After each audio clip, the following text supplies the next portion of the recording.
नमस्कार श्रोताओं, मैं सविता पोद्दार सदीनामा में समीक्षाकार लेकर हाजिर हूँ 1/12/2020 का संपादकीय, जिसका शीर्षक है बड़ी बुआ जिंदाबाद। इसे लिखा है संपादक जितेंद्र जितांशु ने। दोस्तों, कहावत है, एक स्वस्थ शरीर में एक स्वस्थ मस्तिष्क निवास करता है, लेकिन यह भी सच है कि मन मिजाज ठीक ना हो तो शारीरिक अस्वस्थताएं भी चारों ओर से घेरने लगती हैं।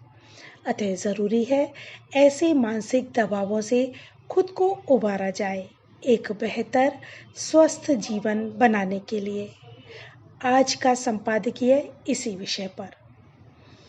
देश में मानसिक स्वस्थ बना रहे, इसके लिए हर शहर में दर्जनों संस्थाएं हैं जो लोगों की अच्छी मानसिक स्थिति बनाए रखने के लिए मुफ्त सलाहें देती हैं।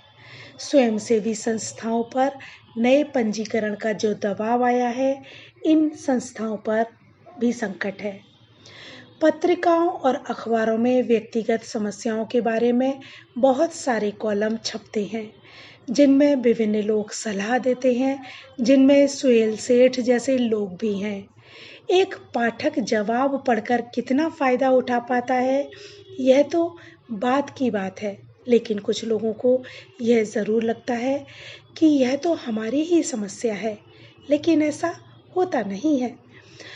हर एक परिवार में पहले मुखिया होता था जो सबका ध्यान रखता था, लेकिन बाद में संयुक्त परिवारों के टूटने से, छोटा होने से मानसिक दबाव बढ़ गया है। छोटे और संयुक्त परिवारों में यह समस्या विकट हो गई है।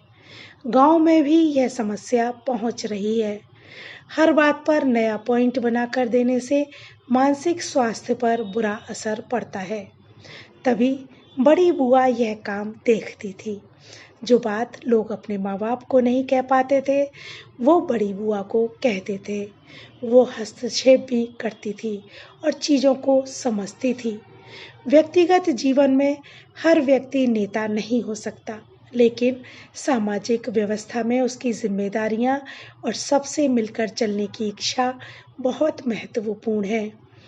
मानसिक स्वास्थ्य को मजबूत बने रखने के लिए दोस्तों और रिश्तेदारों की ज़रूरत कम नहीं होती।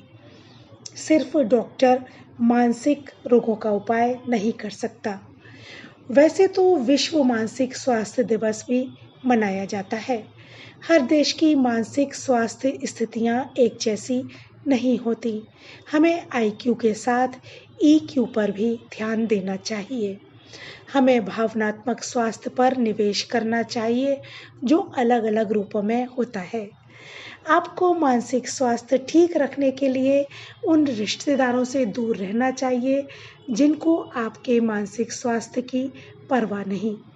हम अपने आसपास घटती छोटी बड़ी घटना को अपनी तरफ से व्याख्या करते और अपने और आसपास की गलतियों को सुधार और बता सकते हैं। हर व्यक्ति विशेषज्ञ नहीं हो सकता, लेकिन शारीरिक स्वास्थ्य के साथ साथ मानसिक और भावनात्मक स्वास्थ्य को ठीक रख सकता है। आपकी जिसके साथ पटती है, उसके साथ समय गुजारें और हमेशा इस तरह की योजनाएं बनाते रहें।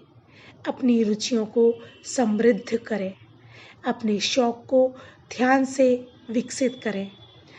तनाव उत्पन्न करने वाली स्थितियों का बार बार मूल्यांकन करें तथा तनाव को स्थायी जगह ना दें। अपनी खूबियों और अपनी कमजोरियों को ना पहचान पाए तो अपनी बड़ी बुआ से बात करें और दोनों को का अच्छी तरह से प्रबंधन करें। आशीर्वाद जहाँ से मिले ले और जहाँ जरूरी हो वहाँ दें। अपनी हर भावना को लोगों से बांटें और अपने को सुबह ताज़ा तरीन महसूस करें और कहें, बड़ी बुआ जिंदाबाद। आमीन। जितेंद्र जितांशु, 1/12/2020।